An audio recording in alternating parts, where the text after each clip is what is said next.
Hey, how's it going? I'm Ron. I'm Zach. We're from Widetrack, and we're here on another episode of Influences. And this will be our last top 5 week, right? Top 10, top 5, yeah. Top 10, top 5. Because this is the end of time as we know it. Well, the new year is approaching, but that doesn't really affect the list. Because the 2010s are still ongoing and will still be ongoing even in the new year. Yes, indeed. Because they are still ongoing, we have decided that we are only going to do 5 and 2 honorable mentions because, a lot can happen in 2 years. You may notice from all of our previous lists, many of the albums came from the late eras of that decade or the early eras of that decade. So, you never know. Maybe the best album that we've ever heard is going to come out in 2019, December 30th. Indeed. Hard to say. But we didn't want to wait all until then because that would be a very long time to wait. Yeah, there's some good ones out now, enough to make a top 5 list and at least get us up to speed with where we are right now. And so, still a few to spare. So, without further ado, what you got for number 5 there, Zach? well, for number 5, we have the Storm Corrosion debut album. So, Storm Corrosion, a little tiny bit of backstory, is a band made by the, guitarist and singer of Opeth and the guitarist and singer of Porcupine Tree, Steven Wilson. Steven Wilson's a widely known musician for many different things, mostly his time with the band Porcupine Tree, but he's also had success with his solo work and also many other side projects. This being one of our favorite side projects of his. Storm Corrosion is an interesting band. Everybody thought that it was going to be a very metal-based album when they saw that it was Opeth and Porcupine Tree kind of coming together to make something, but surprisingly enough, it's this very dark, acoustic-based album, and it's got little to no drums at all, and it's just absolutely eerie. I mean, the title track itself, Storm Corrosion, is like a ballad of just acoustic, atmospheric darkness, and it's majesty. We marvel in its majesty. There's a video for the opening track, the video for the song Drag Ropes, and it's really cool. Really, it's dark stuff, but it's intriguing. Highly recommended. Storm Corrosion, 2012, I believe, is when the album came out. Mm-hmm. And yeah, everything he said. It's a wonderful soundtrack. For some reason, it makes me think of a movie that came out a couple of years back called The Witch, and it's like a perfect soundtrack for a movie like that. Just yeah, very creepy, but in a beautiful, haunting way. I don't know what it is about that kind of vibe that we like. It's we might have to go do some family therapy for that. Alright, next on our list is fairly new. It is Pineapple Thief's 2016 Your Wilderness. Now, this album is, I believe, the first, if not one of the first albums to feature Gavin Harrison on drums for this band. So another Porcupine Tree connection, but yeah, this is the first one that he appeared on. Yeah, this is a completely different band from Porcupine Tree and Storm Corrosion. It's absolutely nothing like them. You would have no idea they were even the same members in any of them. But this album is what I believe to be the greatest pop music. It's not really pop, it's more of alternative rock, but if there's anything that is going to be played on alternative rock radio or that's going to be, in the alternative rock genre, I would want it to be this. I feel like this captures every aspect of just good music. The musicianship is great. I can't remember the lead singer's name, but he's phenomenal. every member of the band is very good at their role in the band. They don't overdo anything, or it's got Gavin Harrison. So if you thought Porcupine Tree was cool and you think their drums are cool, well, chances are you will like this. It's definitely categorized in the progressive rock, neo-progressive realm, but it's very melodic album. Very, it's got, once again, that kind of somber quality that we really like. And with the addition of Gavin Harrison on drums, it just brings everything together for these guys. They've toured, and they've got a new Blu-ray out of their live concert, and it's amazing stuff. If you are into Porcupine Tree, you'll probably gravitate towards this kind of thing. But I have to say, even if you're into alternative rock, it is pretty alternative rock radio. Even, for example, I think it's great. It's definitely its own thing. Their single, I think, "In Exile," is a great song, and it's one of those songs that makes you back up and say, just because something's popular doesn't mean it has to be watered down. And I think reaching that point in music where popular music doesn't have to be watered down, or doesn't have to have a 4/4 same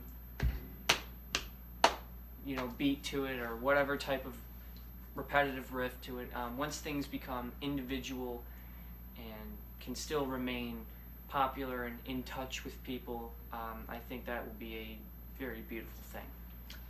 Really good stuff. Pineapple Thief, Your Wilderness, number 4. Okay. All right, number 3, we have an album from a band that we may have mentioned a few times, Diamond Eyes from Deftones. This album is right next to White Pony. Put it above or below. We can't really place it too easy.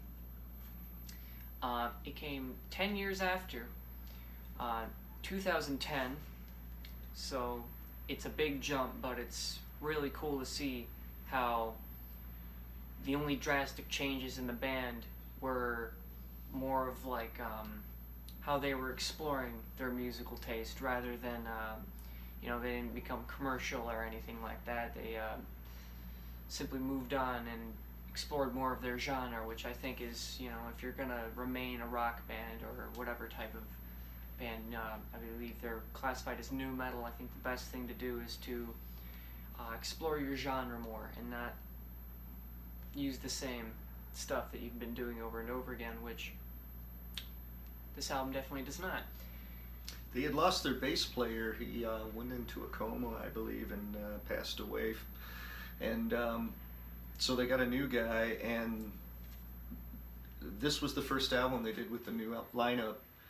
And it's an interesting, you can hear a little bit of difference in stylistically. The new guy, the chemistry, was, it really moves some things around, but it's a wonderful album.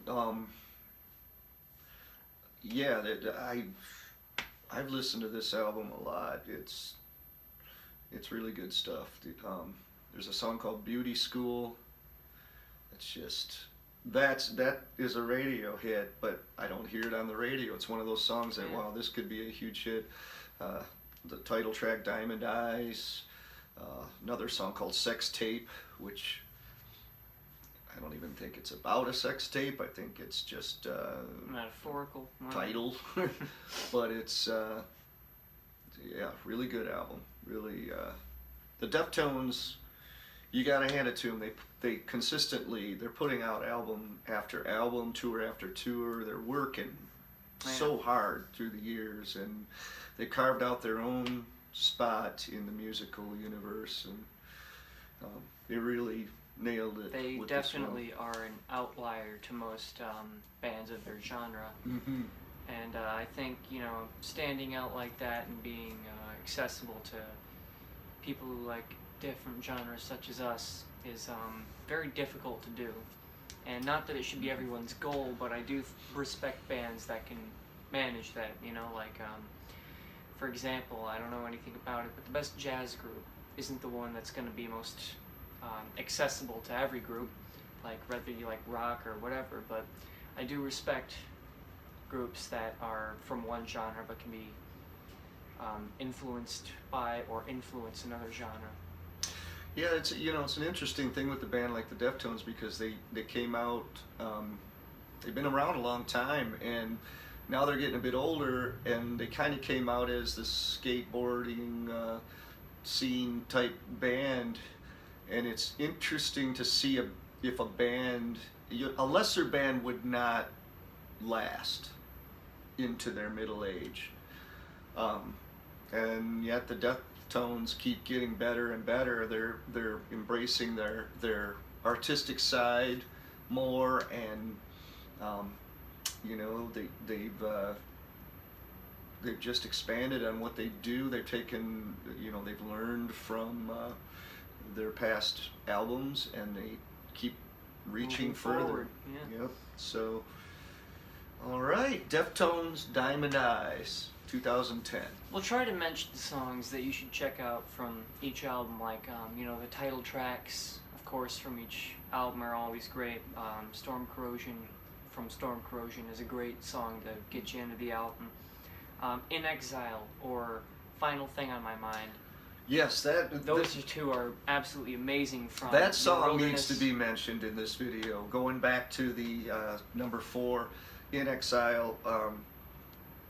I'm sorry, In Exile and The Final Thing on My Mind. What great songs. Yeah, they are absolutely phenomenal. If you're going to start anywhere, that's where we recommend, if not the very beginning of the album.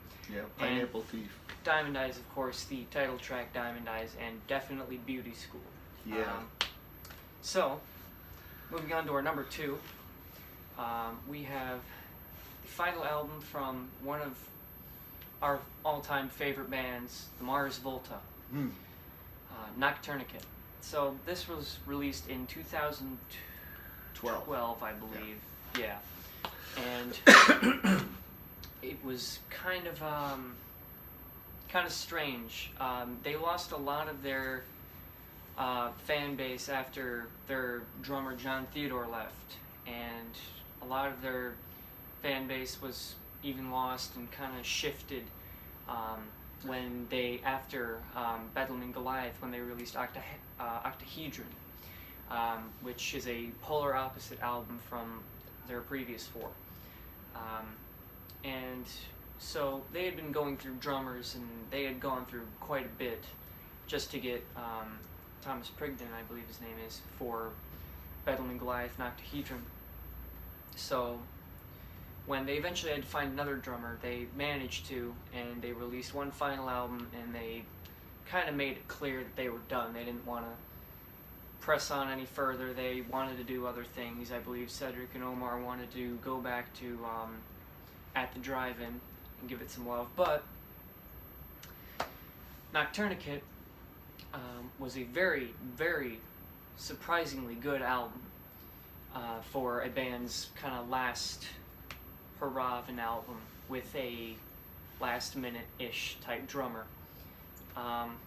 What's very cool about the band as a whole is each one of their drummers has been very, very different in style.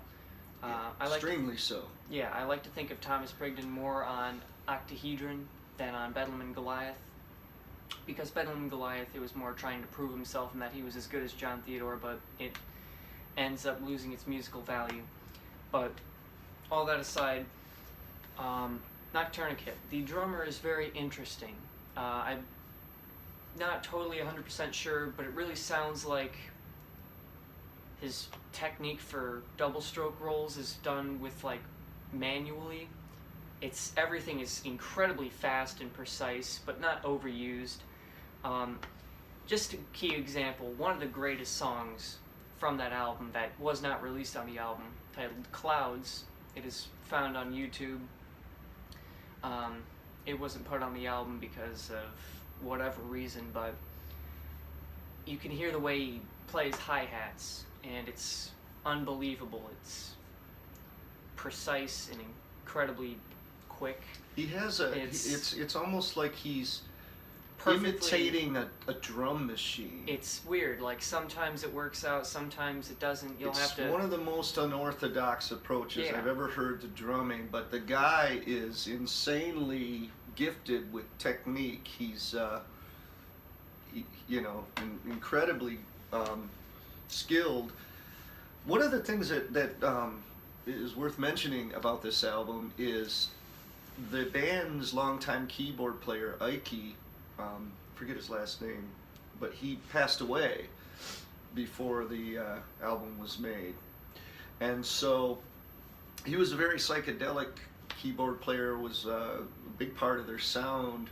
And so on Nocturnicate, they got a new guy, and the guy is very different kind of keyboard player, and it gives the album more of a, the keyboard sounds are almost like 80s new wave sounds put to these progressive arrangements, and there's a lot of atmosphere. And with the drummer, the different drummer and the different keyboard player, it makes the album, it's a departure from everything that they had done up to that point. And, surprisingly enough, the album still turns out pretty solid. At least a good chunk of the songs are. If you were to go surfing through the Mars Volta fan forums or their Facebook groups, they're hardcore, holier than thou friends. Let's be honest about it.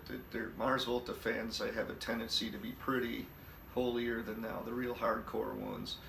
A lot of them disavow the album. They say it was a mistake, and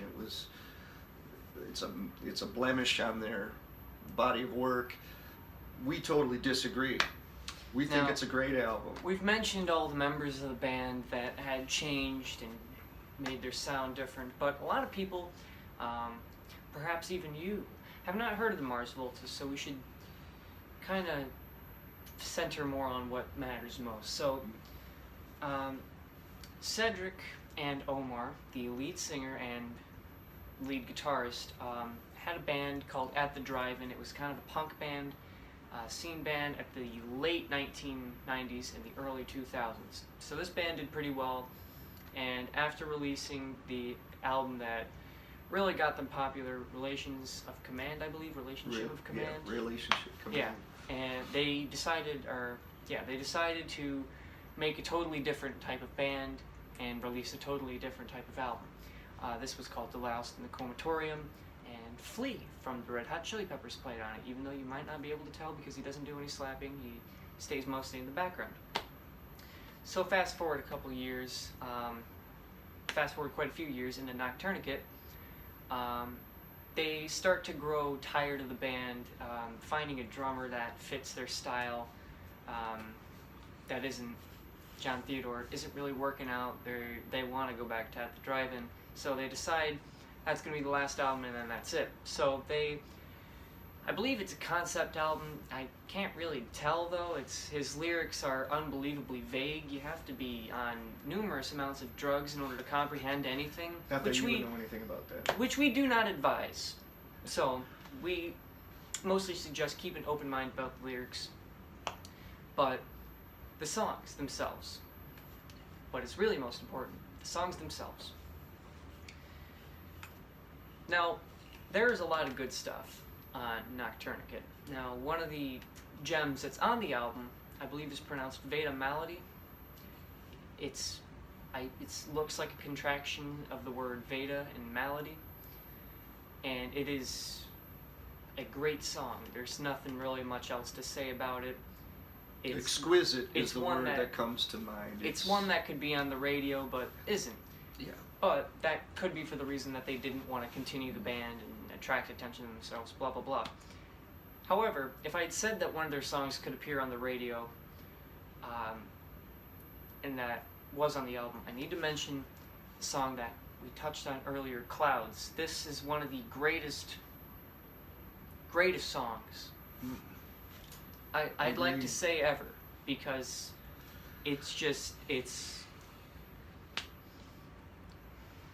amazing.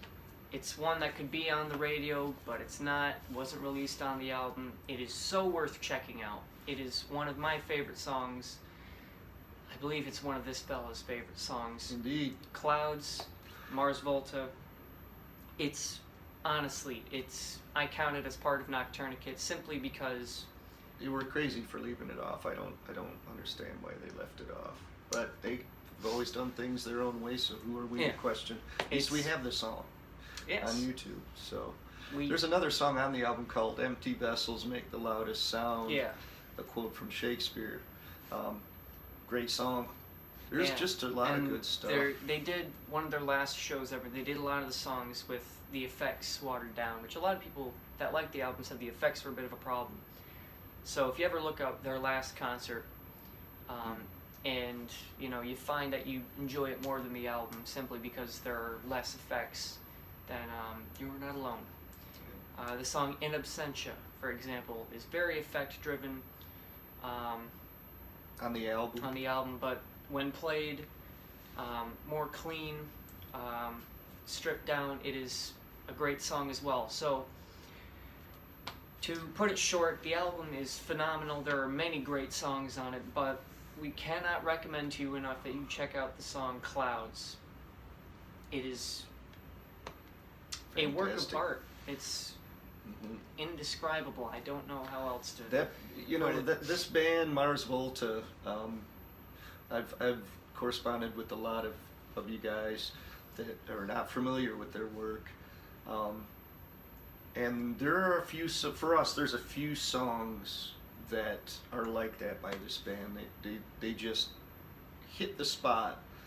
Now they've got a lot of stuff that kind of doesn't click with us. They're a band that's they're very all over the map. Many different types of styles in their music. You got to hand it to musicians like that just they adventure out and they do what they such a feel wide is right. spectrum of influence. There's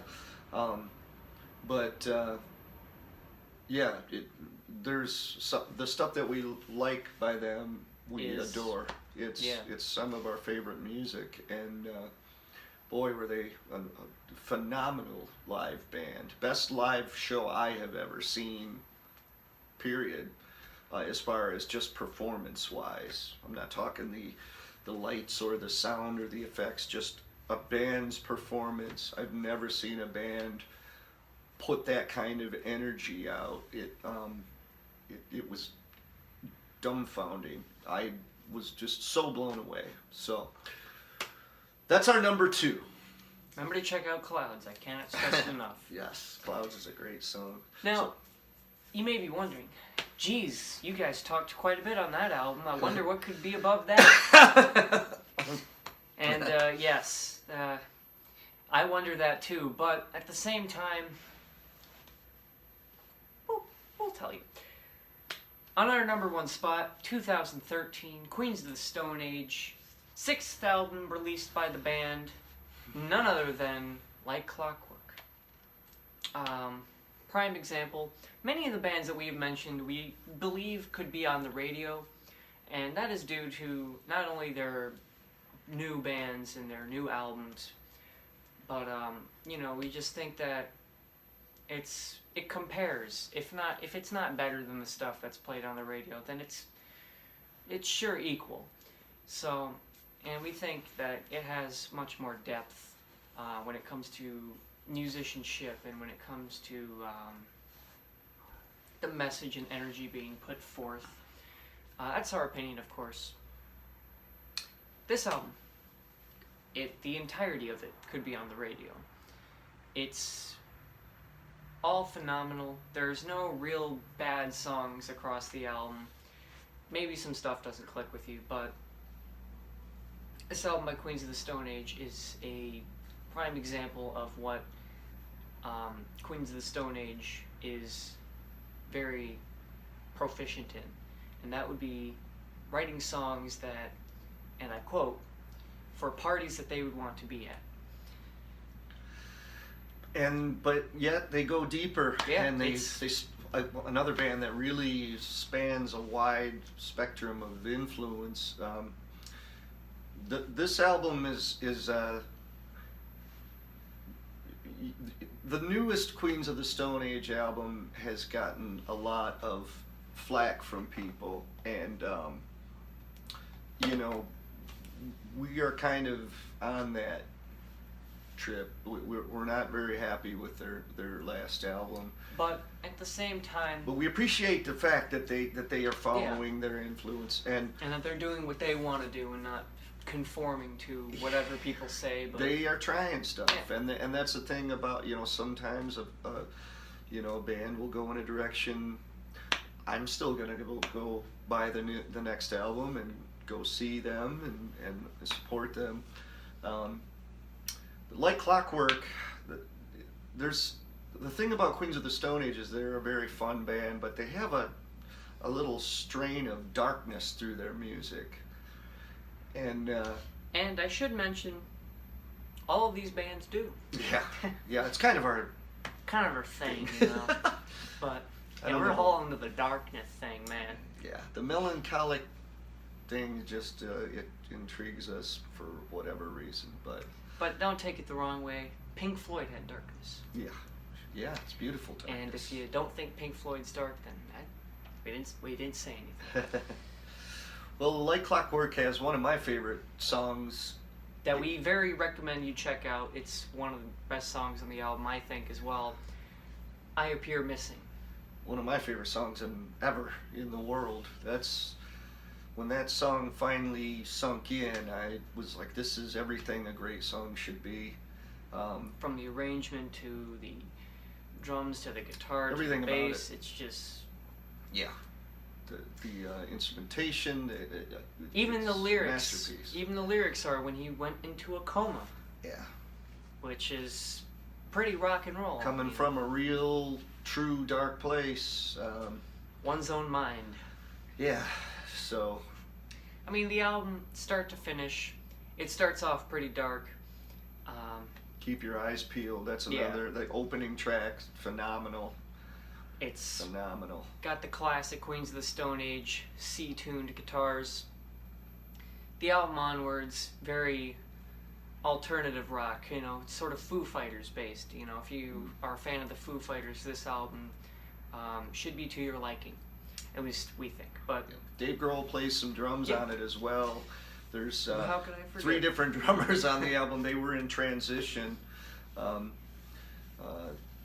Interestingly enough, in our opinion, best drummer that ever played with the Mars Volta is now the drummer of Queens of the Stone Age, a guy named John Theodore.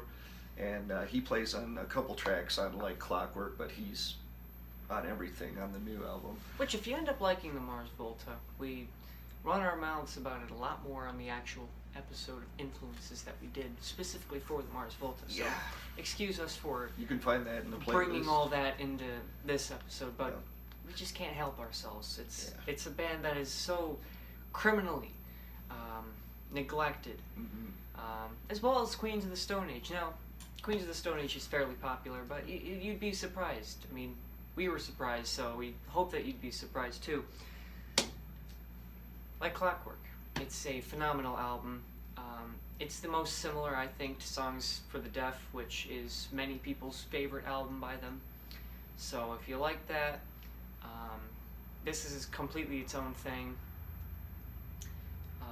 Josh Homme's playing piano a bit more on this one too, which is another interesting dimension. That's the thing that the Queens of the Stone Age always did, album to album. They expanded, and that's, to us, the definition of progressive. Is you're progressing, you're moving forward, you're evolving, you're trying new things, you're finding new things, you're discarding old things that are obsolete. When people think of progressive, they often think of like, let's make it in 17/32, and then only then will I feel smart.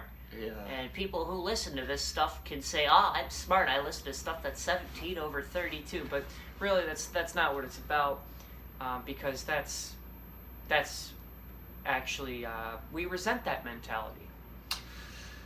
We think that really progressive bands are just bands that change and that move with their influences and constantly evolve.